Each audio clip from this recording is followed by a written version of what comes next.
Assalamualaikum warahmatullahi wabarakatuh. Waalaikumsalam warahmatullahi wabarakatuh. Jamaah, Yeay. oh jamaah. Yeay. Alhamdulillah. Jamaah pernah gak sih dengar ucapan Habib Umar yang berkata bahwa kita dapat meraih cahaya di dalam 3 hati melalui 3 perkara. Dan dengan 3 perkara ini bisa membuat hati kita menjadi hati yang bersih dan menjadi bercahaya. Tapi permasalahannya nih, apakah amalan-amalan kita selama ini sudah benar-benar membersihkan hati kita? Kayaknya ada hasad dan dengki yang setiap hari mungkin kita latih, tapi kita kurang melatih untuk bisa sering beristighfar untuk membersihkan hati kita. Makanya tema kita pada pagi hari ini adalah apakah iya hati kita sudah bersih? Sebelum kita belajar bersama dengan guru-guru kita, ada Ustadz Syam, ada Habib Utsman dan juga ada Ustadz Maulana. Kita saksikan dulu yuk tayangannya lagi viral nih. Ada seorang pria sujud untuk minta maaf seusai tabrak mobil. Hah, seperti apa ini dia tayangannya? Minta maaf gue. Pian kenapa Pak? Minta maaf gue.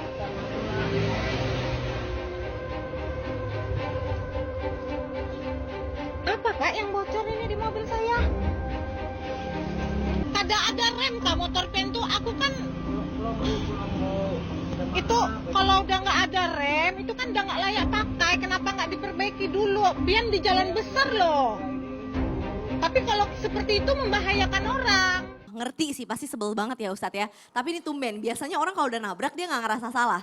Tapi kalau yang ini udah nabrak dia merasa salah.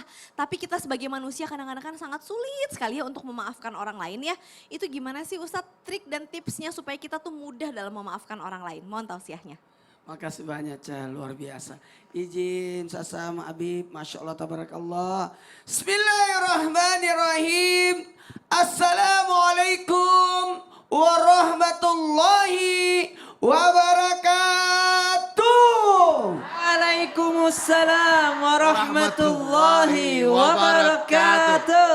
Jamaah. Yeay. Oh jamaah. Yeay. Alhamdulillah. Lillah. Alhamdulillahirrabbilalamin. Allahumma salli ala Sayyidina Muhammad wa ala ali Sayyidina Muhammad. Satu bentuk pujian dan rasa syukur kita. Masya Allah tabarakallah. Hari ini kita membahas sesuatu yang membuat kita jadi bersih.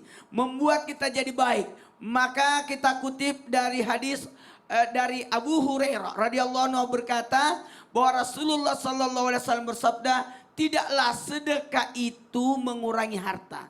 Dan tidaklah Allah menambah bagi seorang yang memaafkan pemberian maafnya kepada orang. Dan ingat, kecuali mendapatkan kemuliaan. Ingat, orang yang bersedekah sebenarnya tidak mengurangi harta. Tapi justru menjadi berkah hartanya. Kemudian orang yang memberi maaf pasti adalah orang-orang yang mulia. Dan alhamdulillah kita mendapatkan kemuliaan kalau memberi maaf. Mau dapat mulia?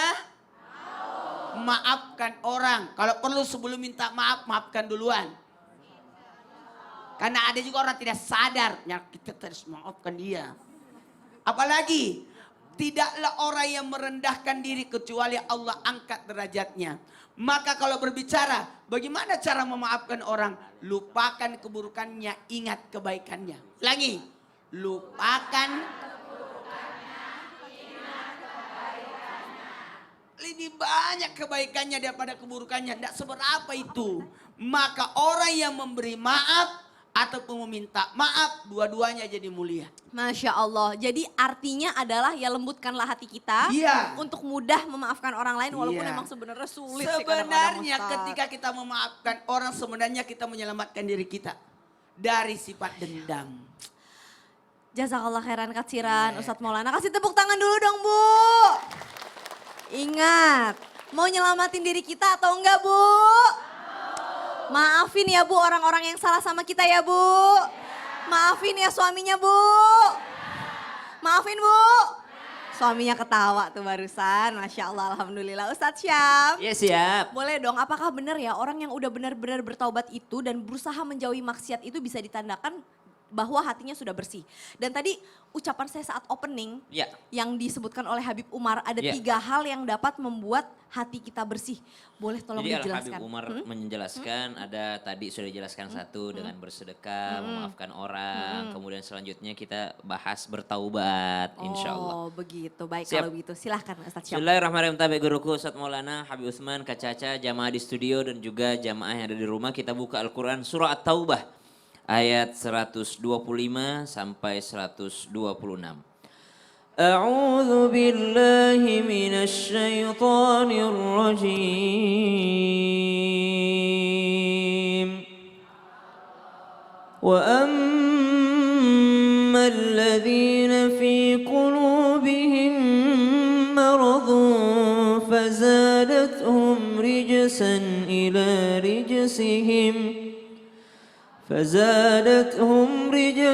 إلى رجسهم وماتوا وهم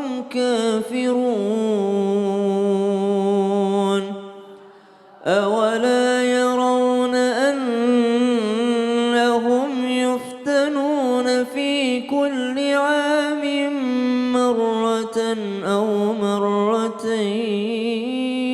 مرتين في كل عام مرة أو مرتين ثم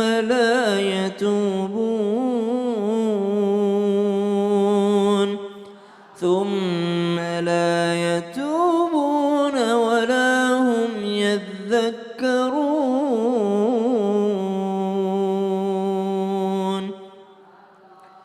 Hati seorang berpotensi besar untuk menghitam dan mengeras, berpotensi besar untuk sakit dan mati hati tersebut. Seorang yang beriman yang senantiasa menambah dosa, menambah kesalahannya, menambah ketidaktaatannya kepada Allah sangat berpotensi untuk membuat hatinya menghitam dan mengeras. Maka tidak lain dan tidak bukan obatnya adalah bertaubat. Maka bersihkanlah hati kita dengan bertaubat.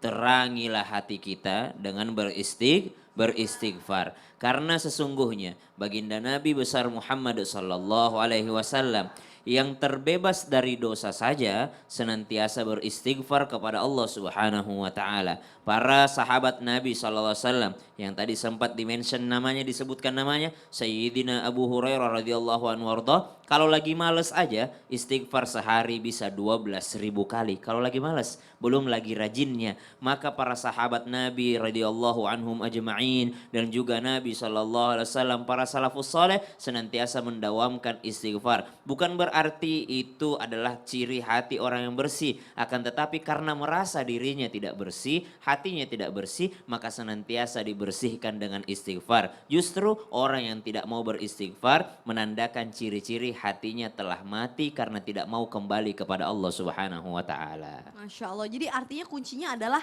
rasa kita merasakan hati kita. Betul. Hati kita bersih kalau kita ngerasanya, emang hati saya bersih kok, bahaya. Oh, bahaya.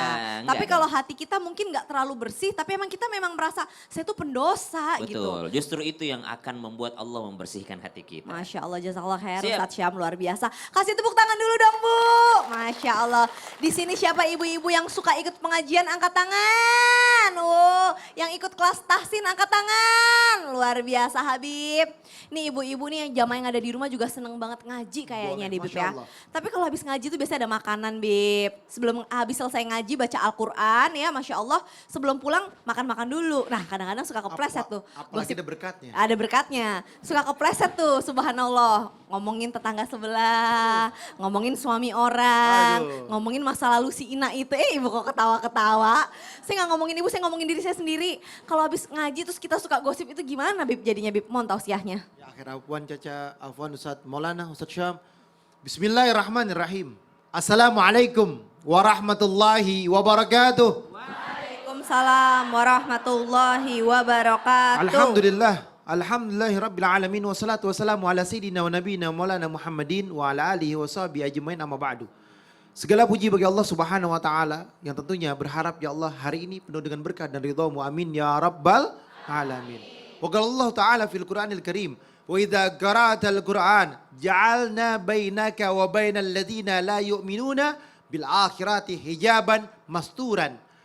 Ayat Al-Quran ini turun ketika Rasulullah Shallallahu Alaihi Wasallam dijadikan sebuah tabir oleh Allah Subhanahu Wa Taala tidak bisa dilihat oleh kafir Quraisy dan tidak terbunuhlah Rasulullah Shallallahu Alaihi Wasallam. Di sini maknanya adalah apabila kamu membaca Al-Quran, niscaya kami adakan antara kamu dengan orang yang tidak beriman kepada kehidupan akhirat suatu dinding yang tertutup. Di dalam tafsir An-Nukatul Uyun tafsir Mawardi dijelaskan di dalamnya, siapa orang yang membaca Al-Quran dengan ikhlas kepada Allah Subhanahu Wa Taala menjadi penenang hatinya dan menjaga daripada ghibah tuh yang tadi. Jadi kalau mau terlindung daripada ghibah, daripada syirik, hasad, dengki, membaca Al-Quran. Jadi ketika seseorang membaca Al-Quran dengan tenang berharap ridhonya Allah Subhanahu Wa Taala, diselamatkan langkah dan jalannya oleh Allah, dijaga oleh Allah dan dijauhkan oleh Allah Subhanahu Wa Taala dari orang-orang atau manusia-manusia tukang gibah, tukang ngomongin Orang. tukang jelekin, Orang. tukang hasud, tukang sirik, tukang dengki. Nah, iqra'ul Quran. Orang yang terbiasa baca Quran bukan hanya di lidah tapi masuk ke dalam hatinya. Yang tadi disampaikan oleh Al-Habib Umar bin Habib bin Abu Bakar bin Salim, bahwasanya kalau dia baca Quran dengan hatinya akan menyerap hatinya itu. Menyerap sebuah kebaikan yang ada dalam Al-Quran masuk ke dalam pikirannya, nggak akan ghibah insya Allah. Jauh daripada ghibah, jauh daripada namimah, jauh daripada perbuatan keji dan munkar insya Allah. Karena Quran menjadi penenang dan Quran menjadi obat, dawa. Obat apa? Obat hati. Hati yang rusak, hati yang syirik, hati yang dengki, hati yang hasud. Ketika baca Quran, hati yang tadi ada bentelan hitam atau titik hitamnya pudar menjadi warna yang bagus kembali. Masya Allah. Nah by the way nih Bu, sekarang ada pertanyaan yang masuk di Instagram kita nih Bu dari @rintara_. Assalamualaikum Pak Ustadz, saya mau nanya, kalau misalnya kita tidak sengaja ujub sama orang, tapi kita langsung istighfar, masih dosa nggak ya Ustadz Maulana ya? Misalkan ujub terus langsung istighfar. Tetap aja dosa. Kaget ya Allah, kaget. Bagaimanapun tetap aja dosa. Oh gitu. Tapi kalau kita membiarkan yang lewat yang satu ini nggak dosa kan? Nggak dosa kan Ustadz kan? Jadi jangan kemana-mana, Jamaah Islam itu Indah tetap di Islam itu Indah. Jamaah.